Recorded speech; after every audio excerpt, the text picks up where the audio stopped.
A pergunta que nós vamos responder hoje: o que o Senhor quer que nós sejamos e façamos? Essa é a pergunta que nós vamos responder de maneira simples, mas suficiente.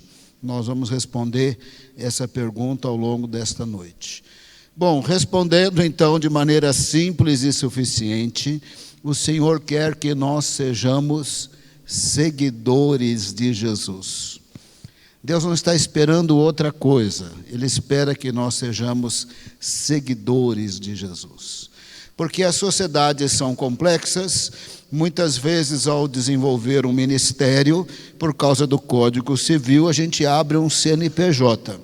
Mas tem muita coisa que dá para fazer para o Senhor sem abrir CNPJ, sem complicações. Por exemplo, eu e você podemos ser seguidores de Jesus, sem nenhum CNPJ, e Deus ia estar feliz. Sem assembleia anual, sem contador, sem despesa, o Senhor quer que nós sejamos discípulos de Jesus. Agora eu vou falar uma frase muito conhecida, você quase que vai desligar aí, mas eu vou ligar você em seguida. O Senhor quer que nós sejamos discípulos de Jesus, que geremos, você já vai começar a dormir, discípulos de Jesus. Mas eu vou acordar você. A gente tem frases que a gente fala e repete, elas entram no ouvido e a gente desliga e não sabe nem o que está falando mais. O Senhor espera que nós sejamos discípulos de Jesus, que geremos discípulos de Jesus, mas de tal maneira que essa é a maneira: suficientemente próximo para ajudar, apoiar, encorajar, consolar, ensinar. Suficientemente próximo. Não, pastor, mas precisa enfatizar tanto assim, como se eu não fosse inteligente. Não, você é muito inteligente. Mas nós estamos com um mundo aqui ao nosso redor, cada vez mais eletrônico, e esse mundo eletrônico tem ferramentas que usamos, e ferramentas boas, mas elas não substituem o suficientemente próximo. Com todo respeito, mensagens inspirativas que chegam pelo WhatsApp ou YouTube não são suficientemente próximas. Ouvir sermão, culto pelo live da igreja tal, toda igreja agora está transmitindo os cultos live, não é suficientemente próximo. Tem um mistério no suficientemente próximo. Jesus disse: quando tiver 2 ou 3 reunidos em meu nome, eu ali estarei. Tem um mistério. Você pode ficar em casa tentando entrar na presença de Deus por louvor de YouTube, não é a mesma coisa.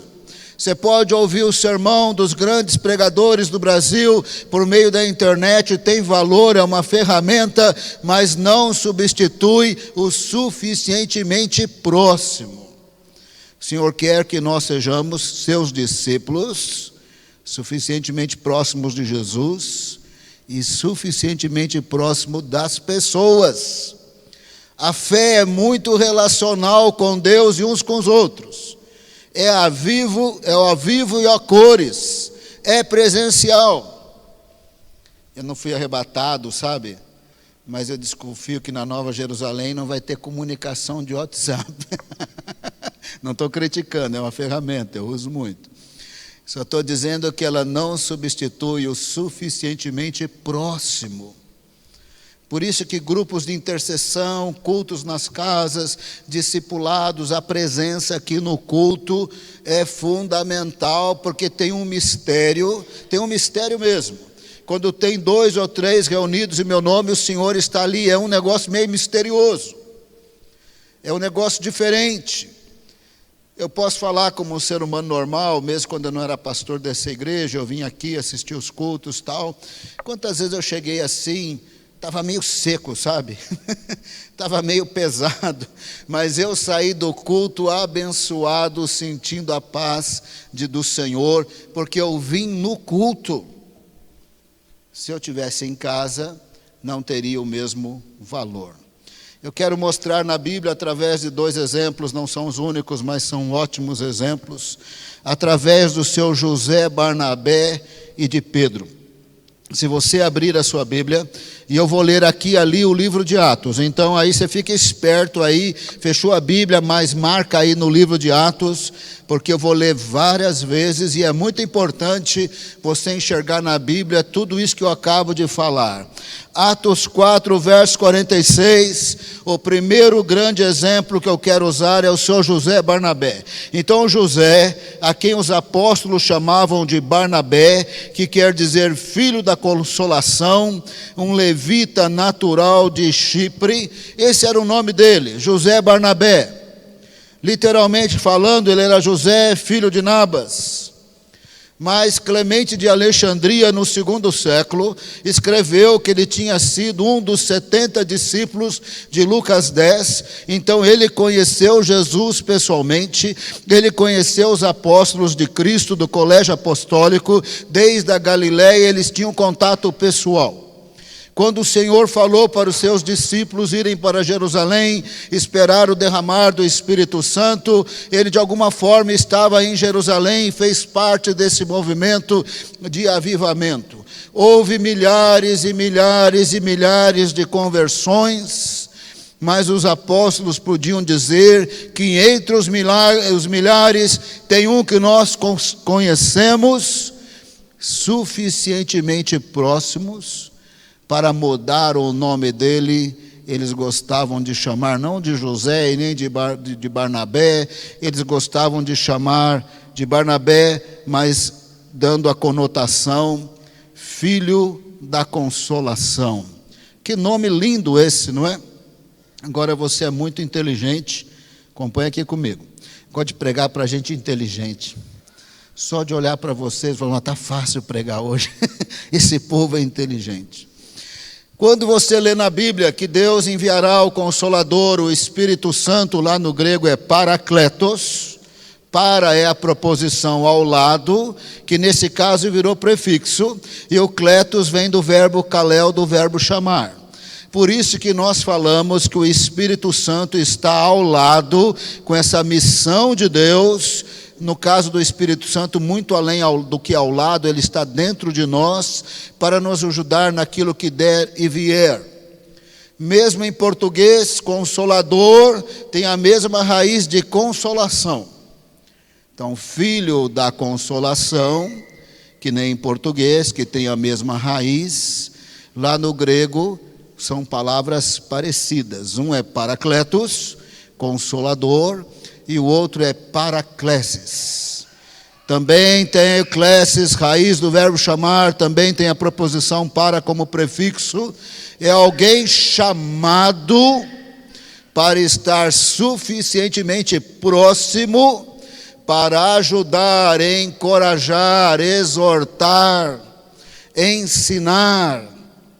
Esta era a característica de Barnabé. Ele era um filho da proclamação, porque ele pregava, mas ele era um filho da consolação.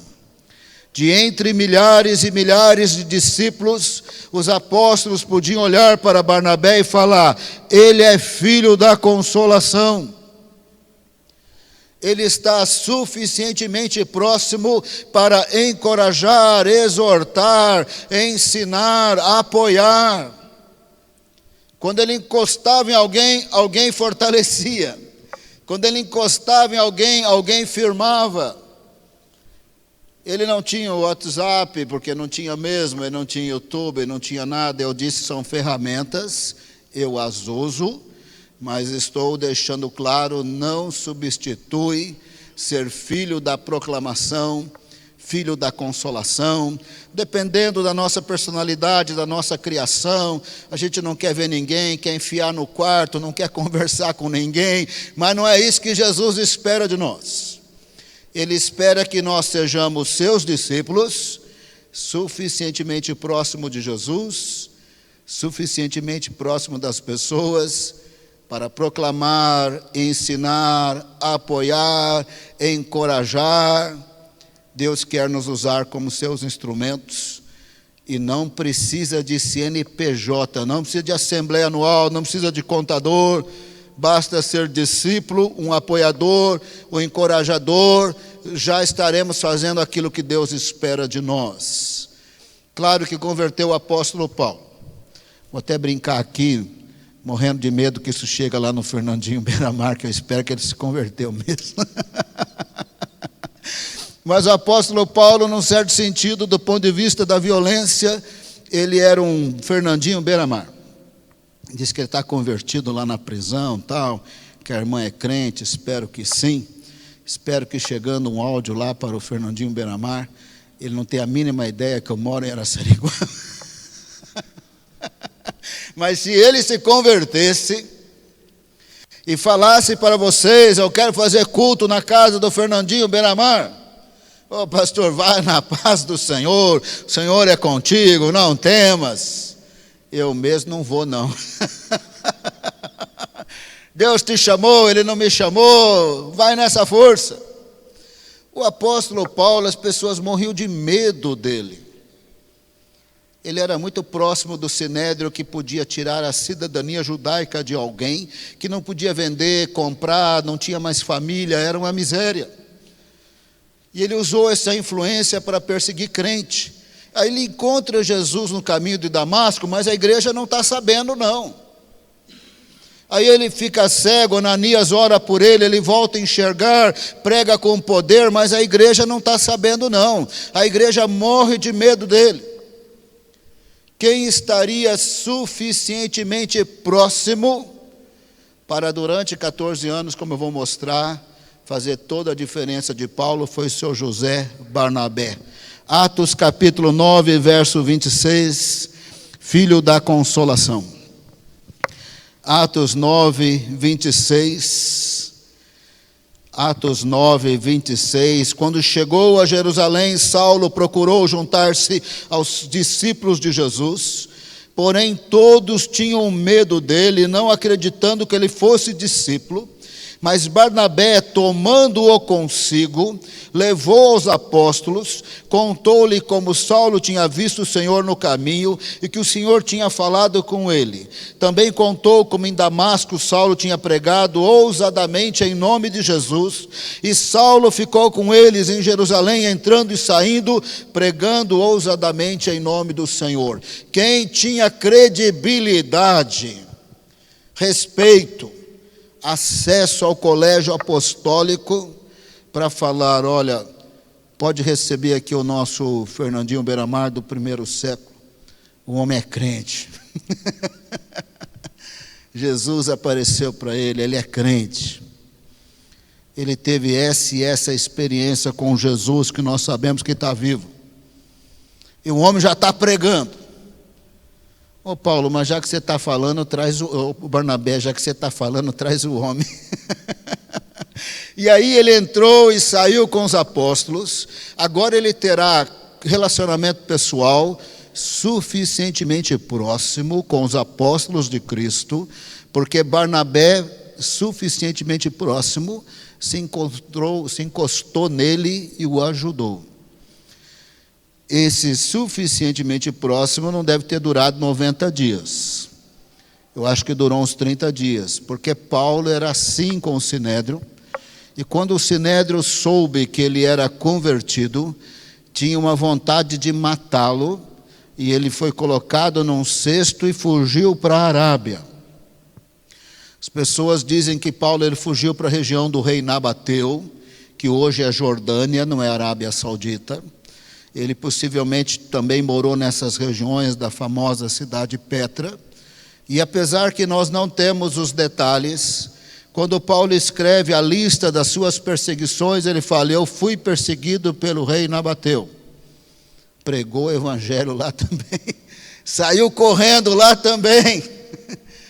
Agora, este Barnabé, que não pode estar suficientemente próximo, porque ele está na Arábia, agora aqui entra as ferramentas que não substituem, mas que têm valor. De alguma forma ele manteve contato, possivelmente por cartas, e ele sabe que depois de 3 anos que Paulo está na Arábia, Paulo vai para Tarso, E por tudo que sabemos, passa mais uns 8 anos em Tarso, e Paulo devia estar fazendo alguma coisa, mas não me parece que é uma coisa tão importante, porque nem Lucas e nem Paulo deu uma dica de nada. Nós simplesmente não sabemos o que ele estava fazendo em Tarso durante 7 ou 8 anos, mas Barnabé não perdeu o contato. O evangelho continuou se espalhando em Jerusalém. Em Atos 8, a igreja é espalhada por todo o Império Romano.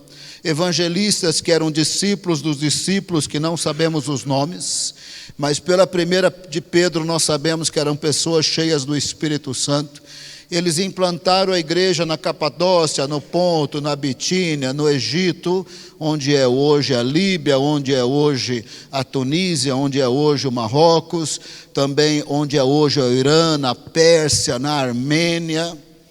A igreja sai de Jerusalém e implanta a igreja em todo o Império Romano, e as igrejas que a gente sabe do apóstolo Paulo não são a maioria das igrejas, na verdade é uma minoria de igrejas. Quando Paulo chega em Roma, já tem igrejas por toda parte, porque os discípulos dos discípulos que saem de Jerusalém evangelizam o Império Romano em poucas décadas. Mas nesta de sair de Jerusalém, acompanha aqui comigo, em Jerusalém moravam muitos estrangeiros. Nós lemos em Atos 2, muitos estrangeiros, cuja língua materna não era aramaico. Aramaico era a segunda língua. Quando os discípulos dos discípulos saem de Jerusalém, eles naturalmente vão para onde fala a língua materna, e ali eles implantam igrejas na língua materna. Está escrito em Atos 11 que os de Chipre e Cirene, que falavam grego, evangelizavam as pessoas que falaram grego em Antioquia, na Síria, e nasce uma igreja de fala grega em Antioquia, na Síria. Os apóstolos tinham que enviar alguém para saber o que estava acontecendo ali direito, porque chegou a informação que nasceu a igreja, porque os discípulos dos discípulos fundaram uma igreja lá. Quem que vocês acham que ele ia enviar? Alguém de credibilidade, o filho da consolação, que também falava grego. É assim até hoje. Lá na sua empresa, quem que o chefe vai nomear? Alguém eficiente de credibilidade. Na hora das eleições, você tenta votar no menos pior. E assim a vida toda. Se você vai recomendar alguém, você vai recomendar alguém que tem credibilidade e você acha que presta. Os apóstolos enviaram José, Barnabé, o filho da consolação, para Antioquia, na Síria. Atos 11, enviado pelos apóstolos. Atos 11, eu vou ler a partir do 23, mas ele foi enviado pelos colégio apostólico. Atos 11, 23. Quando ele chegou e viu a graça de Deus, porque tinha muito crente lá se convertendo, ficou muito alegre. Aí ele fez o que filho da consolação faz. Suficientemente próximo, ele exortava, ele apoiava, ele ensinava, ele encorajava todos que com firmeza de coração permanecessem no Senhor. É isso que Jesus quer que nós sejamos e façamos. Discípulos de Jesus, que geram discípulos de Jesus, mas esse geram está uma expressão tão batida que a gente ouve e nem pensa em nada, nem entende nada, repete que nem papagaio. Gerar discípulo de Jesus é estar suficientemente próximo para exortar, ensinar, apoiar, encorajar. Se tiver que expulsar demônio, manda embora. E tem gente que fez uns pactos que o demônio entra e sai, dá um trabalhão, às vezes um mês, para sair de vez, para quebrar de vez. Suficientemente próximo para ajudar. Lá ele estava, verso 24. Ele era homem bom, cheio do Espírito Santo e de fé, e muita gente se uniu ao Senhor. por causa dos evangelistas, e também por causa dele, porque ele era filho da proclamação, ele era filho da consolação. E ele percebe, verso 22, 26, 25, e depois Barnabé foi a Tarso à procura de Saulo, e quando o encontrou, levou-o para Antioquia, e durante um ano inteiro se reuniram naquela igreja e ensinaram numerosa multidão. Você entendeu o que está acontecendo aqui? Possivelmente 11, 12 anos atrás, ele encontrou Paulo. Ele ouviu o testemunho. Ele apresentou para o colégio apostólico. Não deve ter durado 3 meses em Jerusalém. Quando ele entra no cesto e vaza para a Arábia. Ele não perde o contato. Filho da consolação não perde contato. Quando possível, o ideal, suficientemente próximo. Quando não é possível, vai à distância mesmo. É o que a gente faz com os missionários. E quando eu me envolvi em missões nos anos 80, não tinha e-mail, não tinha WhatsApp, não tinha Skype, mas hoje tem.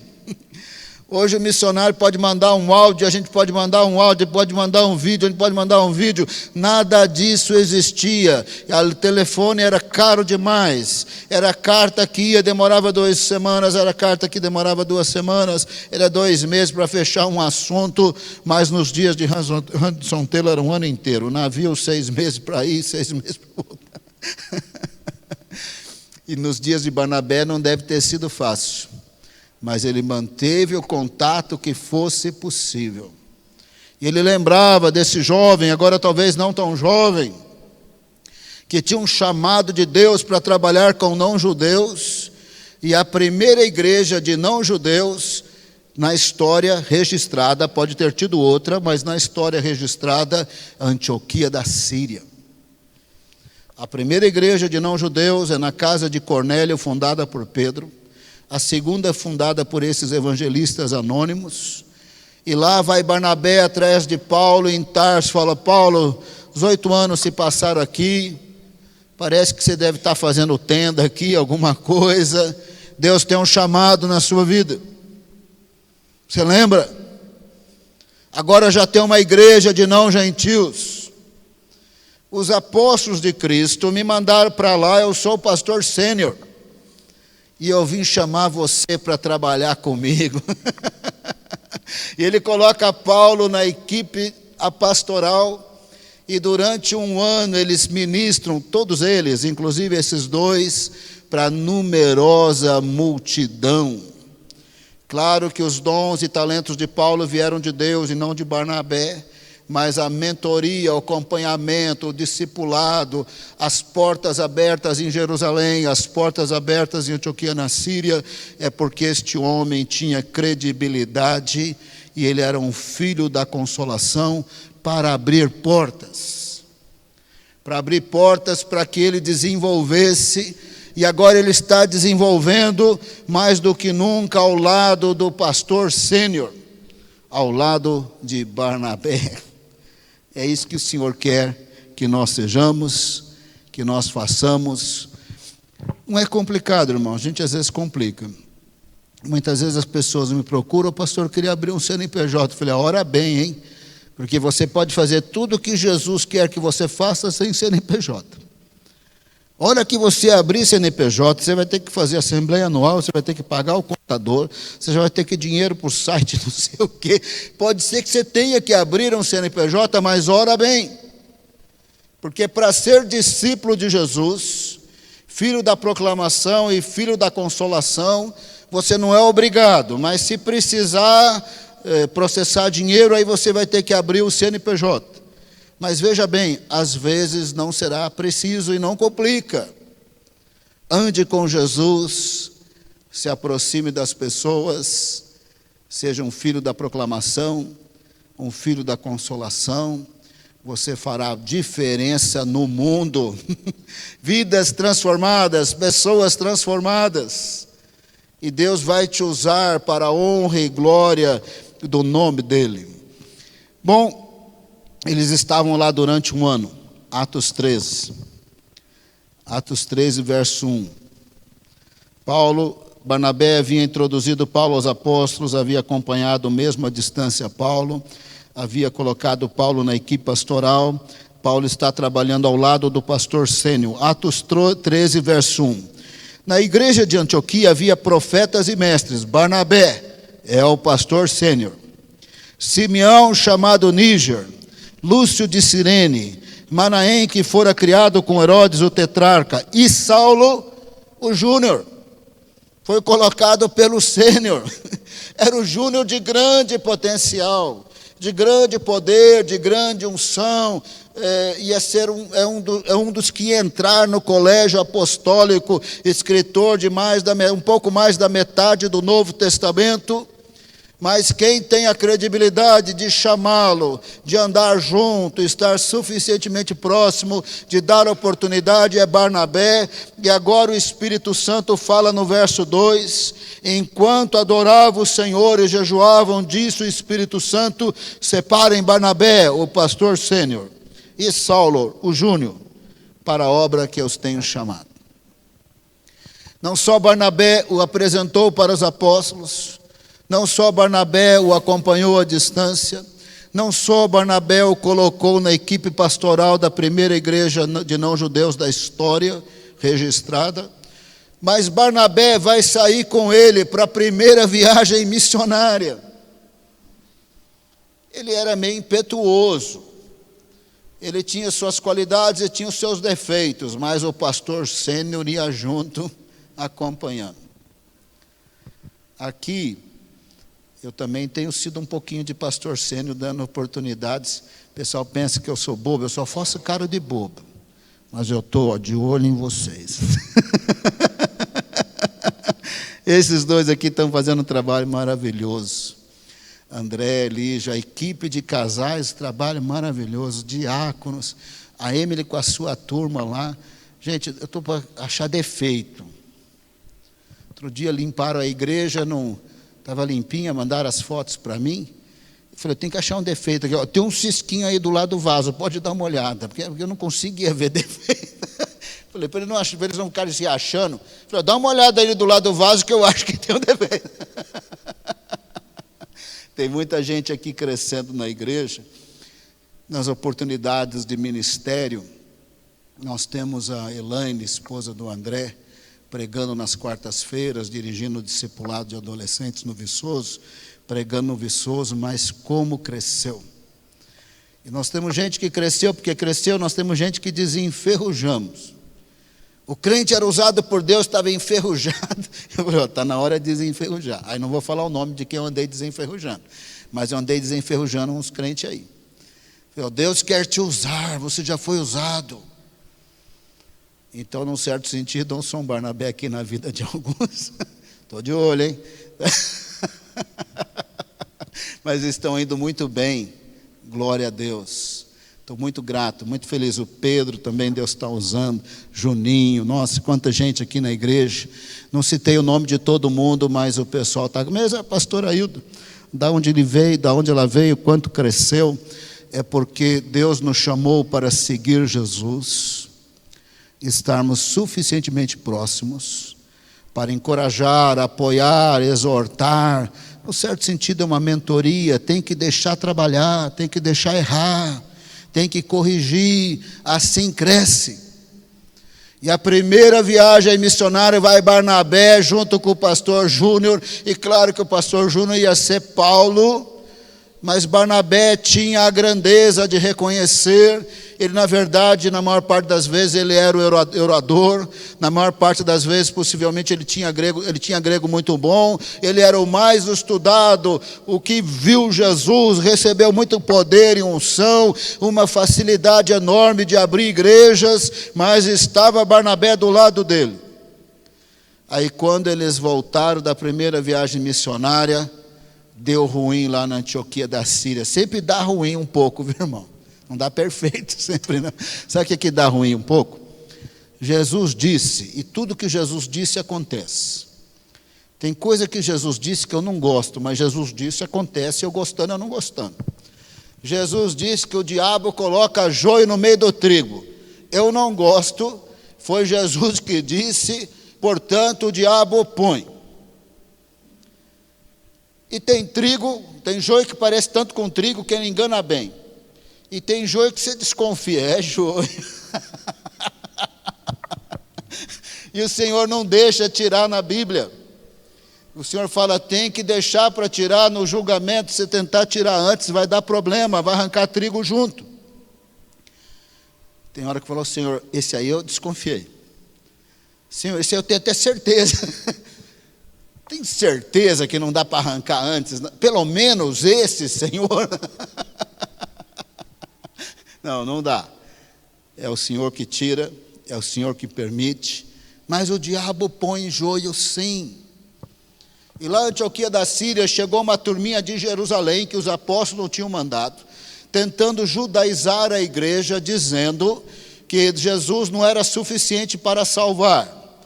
Para você ser salvo, você crê em Jesus, você tem que ter circuncidado. Só que ser circuncidado não é uma mera cirurgia, não.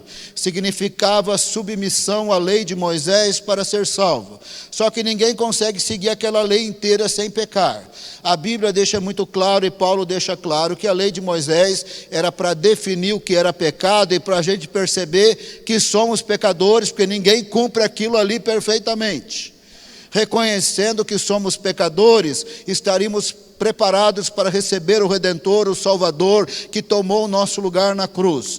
Mas os judaizantes diziam, se você não for circuncidado, se você não virar judeu, se você não servir a lei de Moisés, se você não comer a comida de Moisés, se você não guardar o sábado, você não será salvo. Alguém que é judeu convertido pode fazer tudo isso com sentido espiritual, mas não para ser salvo. Se eu fosse judeu e quisesse guardar o sábado como um dia de consagração a Deus, eu poderia guardar, não para ser salvo. Eu poderia ser circuncidado porque simboliza a aliança que eu tenho com Deus, não para ser salvo. Eu podia comer a comida de Moisés, parecida aí com os adventistas, pela saúde, não para ser salvo. Aí Paulo percebeu que estava errado, os apóstolos em Jerusalém perceberam que estava errado, mas tinha que bater o martelo lá em Jerusalém. Se Paulo chegasse sozinho, só via os apóstolos uns 3 meses, não tinha peso, né? Aí essa questão dos gentios vai ser resolvida com Paulo, os apóstolos e o seu senhor Barnabé. Lá foram eles para Jerusalém. Atos capítulo 15, verso 1. Alguns homens desceram da Judeia para Antioquia e passaram a ensinar aos irmãos: se vocês não forem circuncidados conforme o costume ensinado por Moisés, não poderão ser salvos. É a mesma coisa que dizer, você recebeu Jesus, mas você não é judeu, você não guarda o sábado, você não poderá ser salvo. Jesus é o caminho para Deus e o não-judeu não precisa virar judeu para ser salvo. Isso levou Paulo e Barnabé a uma grande contenda e discussão com eles. Assim, Paulo e Barnabé foram designados juntamente com os outros para ir em Jerusalém tratar dessa questão com os apóstolos e com os presbíteros. Para resumir a história de Atos 15, lá eles bateram o martelo: Jesus, o único caminho para Deus. Os não-judeus não precisam virar judeus, não precisam da dieta de Moisés, nem do sábado, nem de circuncisão. Crê em Jesus, está salvo. Aliás, Jesus é o Salvador do judeu, que não seria obrigado a fazer nada disso, mas se quisesse, poderia guardar o sábado como um dia de consagração, mas não para ser salvo. Quem salva é Jesus e não o sábado. Poderia ser circuncidado, simbolizando a aliança, não para ser salvo, mas pelo simbolismo da circuncisão. Poderia comer que nem adventista por saúde, mas não para ser salvo. Quem salva é Jesus, o Redentor é Jesus, o único caminho para Deus é Jesus. O único que pode perdoar pecados e dar vida eterna é Jesus. Resolveram a questão. Voltaram com cartas, acompanhados por Judas e Silvano. Toda essa turminha aí, irmão, eles são muito estudados. Todos falam grego, que é a língua internacional, todos escrevem muito bem. E naqueles dias estudavam os filósofos gregos.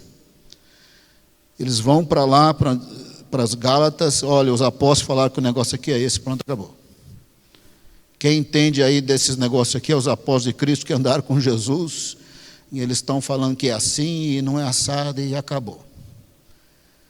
14 anos se passaram, e os apóstolos ali entenderam, como está em Gálatas 2, não vamos ler, 14 anos se passaram, que o apóstolo Paulo tinha um ministério cuja maior característica era com não-judeus, ainda que ele evangelizava judeus, e Pedro tinha uma característica maior com judeus, ainda que ele ganhou a casa de Cornélio inteira para Jesus. 14 anos haviam se passado, e estava uma maravilha.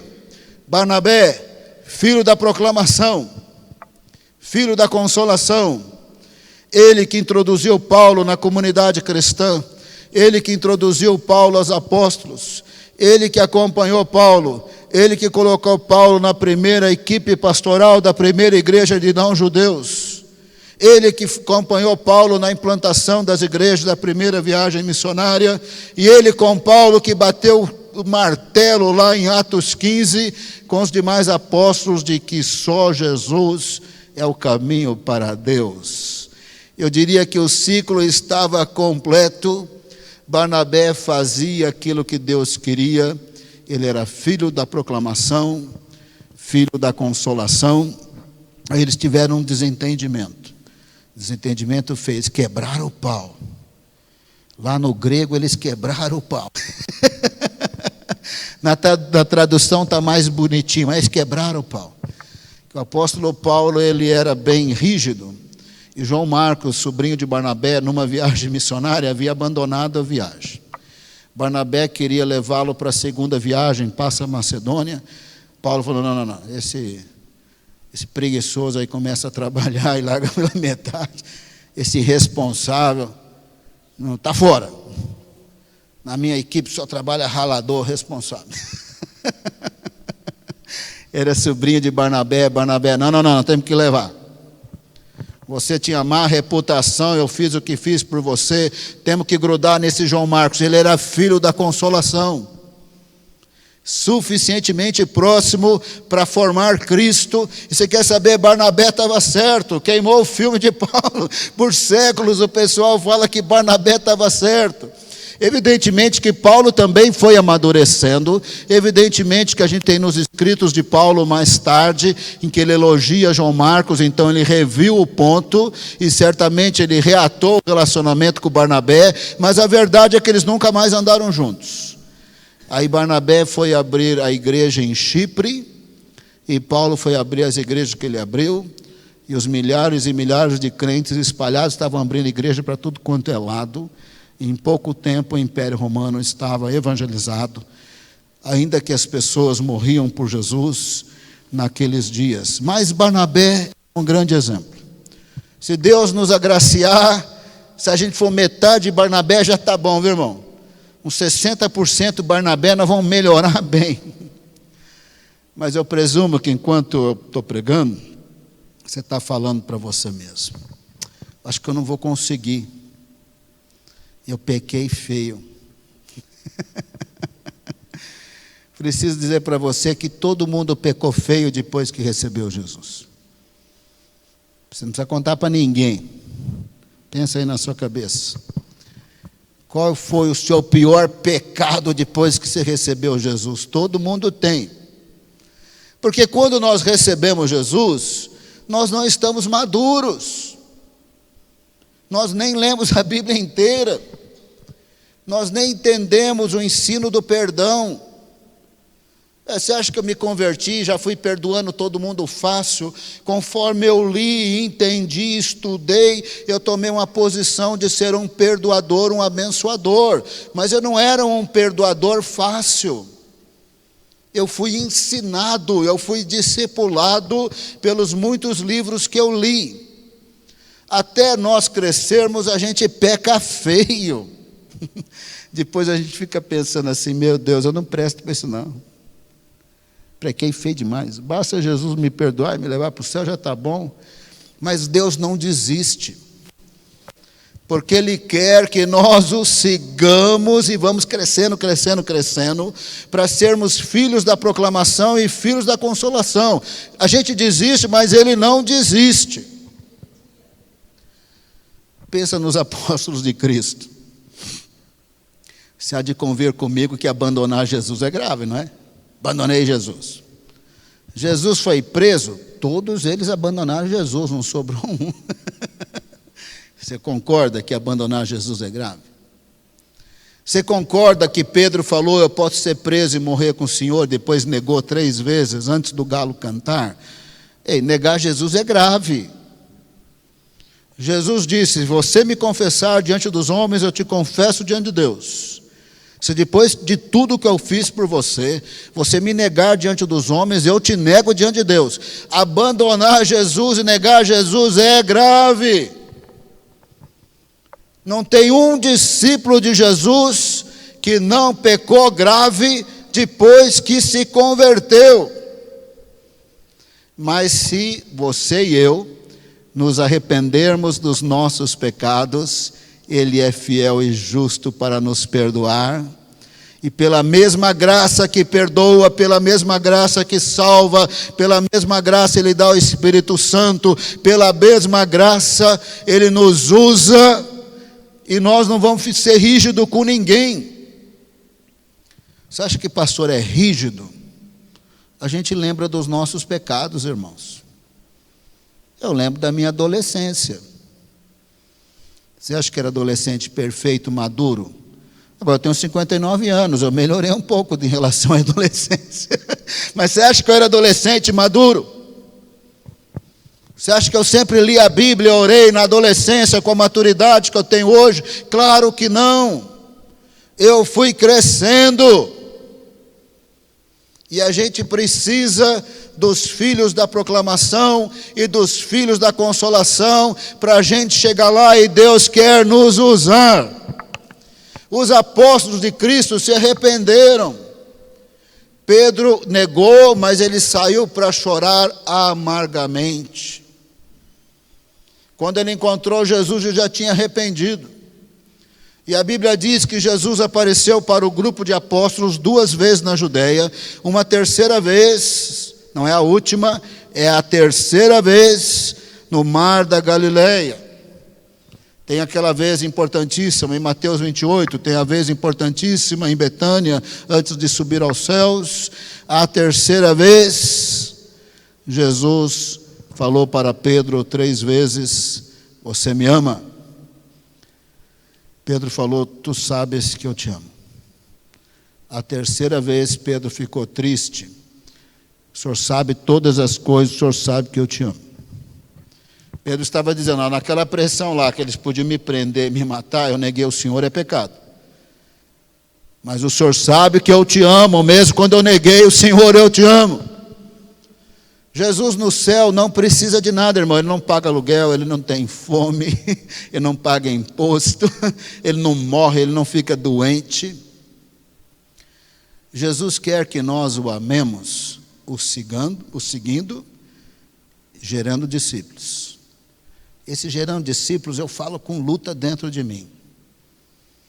É uma expressão tão batida que crente ouve aqui e sai por ali.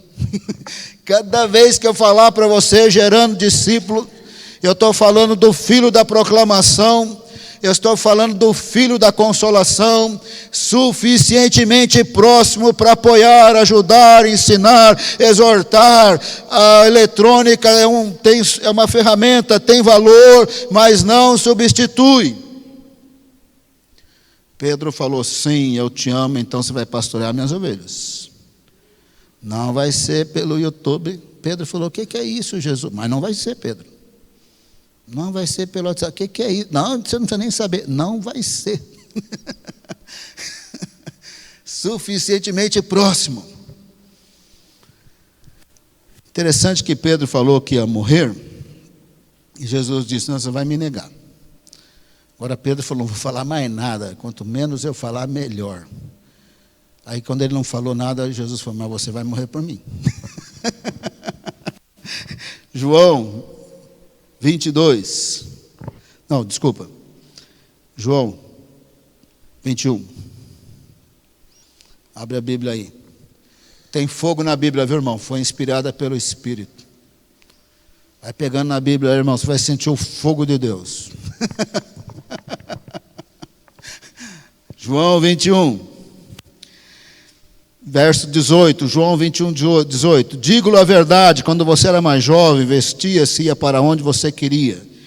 Mas quando for velho, estenderá as mãos e outra pessoa o vestirá e o levará para onde você não deseja ir. Jesus disse isso para indicar o tipo de morte com a qual Pedro iria glorificar a Deus. Então lhe disse: siga-me. É isso que Jesus espera dos seus discípulos. Eu disse que eu respondi a pergunta: o que o Senhor quer que nós sejamos e façamos? Ele quer que nós sejamos discípulos que geram discípulos. Esse gerar discípulos não pode ser um cinza na nossa cabeça. Gerar discípulo, repetindo que nem papagaio. Isso não pode ser um cinza na nossa cabeça. O gera discípulo porque é filho da proclamação, é filho da consolação, suficientemente próximo, Paracleses, filho da consolação, chamado para estar próximo, para exortar, ensinar, ajudar. Veja, os apóstolos muito ocupados, eles não tiveram tempo para esse apóstolo Paulo, não. Quem ajudou esse apóstolo Paulo foi Barnabé. Então você poderá ser um Barnabé na vida de alguém, você pode ser um Barnabé na família de alguém, você pode ser um Barnabé num culto de uma casa, num grupo de um discipulado, numa reunião de oração, suficientemente próximo para ajudar. Jesus disse para Pedro: se você me ama, então você me segue e você pastoreia minhas ovelhas. Eu não estou precisando de nada, Pedro, eu não estou precisando de aluguel, não ora pela minha saúde, por favor, né? Não estou precisando. Não ora para eu ter vida, não, porque eu tenho vida, eu sou o autor da vida. Mas a minha igreja tem muito problema, meu povo tem problema de dizer chega, porque eles estão ainda nesse mundo afetado pelo pecado, neste corpo que se corrompe, o pecado milita contra o Espírito. Se você me ama, pastoreia minhas ovelhas. Seja filho da proclamação, filho da consolação. Aí você dirá: pastor, mas tive muito pecado. Você já abandonou Jesus? Todos os apóstolos de Cristo abandonaram Jesus. Você já negou Jesus? Pedro já negou Jesus. Ninguém nasce na fé maduro. Ninguém nasce maduro. A gente peca feio até amadurecer. A gente abandona a igreja. A gente abandona a leitura da Bíblia, a gente abandona a oração. Mas o Senhor pode perdoar de todos os pecados e capacitar. A coisa maravilhosa é que esses apóstolos pecam feio no dia da prisão. 53 dias depois, o Espírito Santo, só 53 dias depois, o Espírito Santo foi derramado sobre eles. E Pedro ganha uma multidão de pessoas em Atos 2. 53 dias antes, ele estava negando Jesus. Se o Senhor podia perdoar e usar Pedro, Ele perdoa todos nós, irmãos. Tudo que Ele quer é que nós sejamos filhos da proclamação, filhos da consolação, e Ele tem graça e poder para dar para cada um de nós. Então não olhe para os seus pecados, olhe para o perdão de Jesus, a graça do Senhor e o poder de Deus. Talvez até Deus deixou você cair, para que quando Ele te levantasse, você não fosse orgulhoso e rígido com as pessoas. Tem gente que vai discipular, dá tanta bronca, parece o perfeitinho que nunca pecou.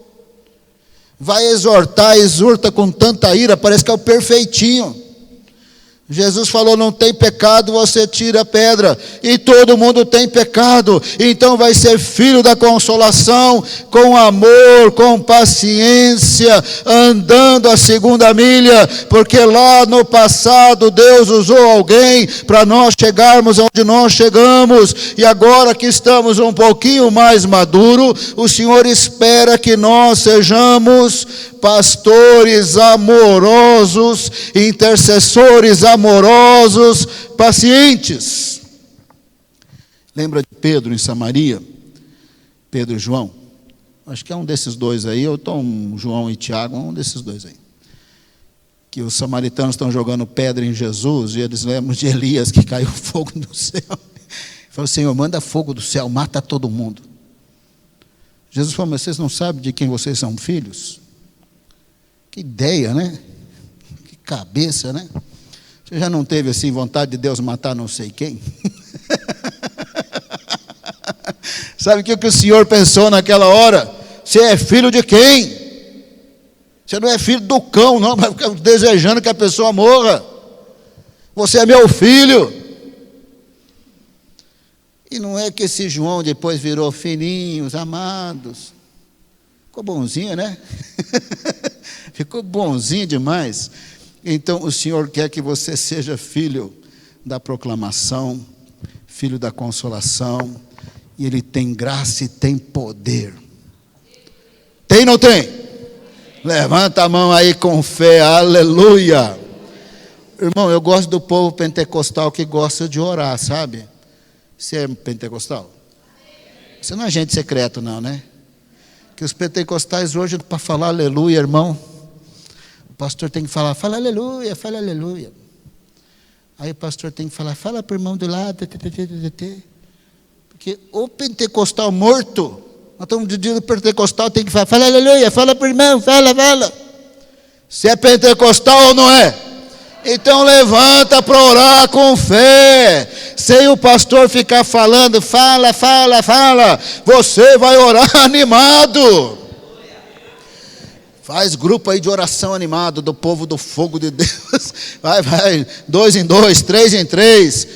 Fala, Senhor, me agracia. Eu quero ser filho da proclamação, filho da consolação. Eu quero liberdade da oração, da pregação.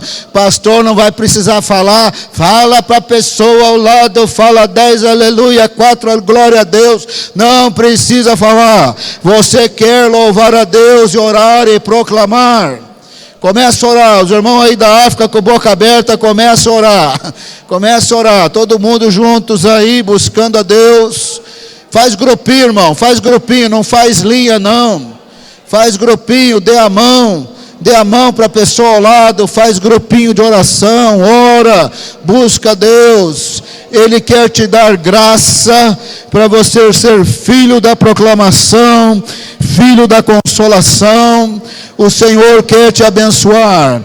Pai amado, nós todos já pecamos feio, que nem os apóstolos de Cristo, que nem Pedro, e assim como o Senhor os perdoou, o Senhor nos perdoa. Nós crescemos um pouco, Senhor, mas sabemos da história da nossa vida, como que o Senhor nos perdoou, como o Senhor nos santificou, como o Senhor nos deu o Espírito Santo.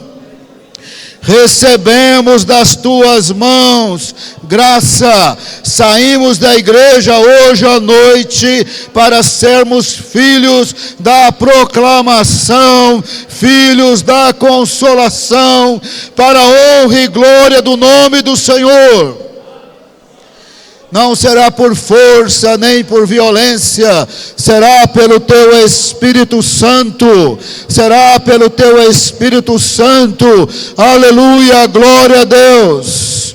Obrigado pelo perdão dos pecados. Eu quero te agradecer, porque nesta igreja tem vários Paulos que estão crescendo com jovens, adolescentes, pré-adolescentes, crianças casais, louvor, diaconia, grupos de discipulado, reuniões de oração, cultos nas casas. O Senhor está agraciando, tem pessoas crescendo, tem pessoas desenferrujando, porque a presença do Senhor, a graça do Senhor é com cada um deles. Recebemos das tuas mãos graça e misericórdia e oramos no poderoso nome de Jesus. Que a graça de Jesus, o amor de Deus e a comunhão com o Espírito seja conosco desde agora e para sempre. Amém.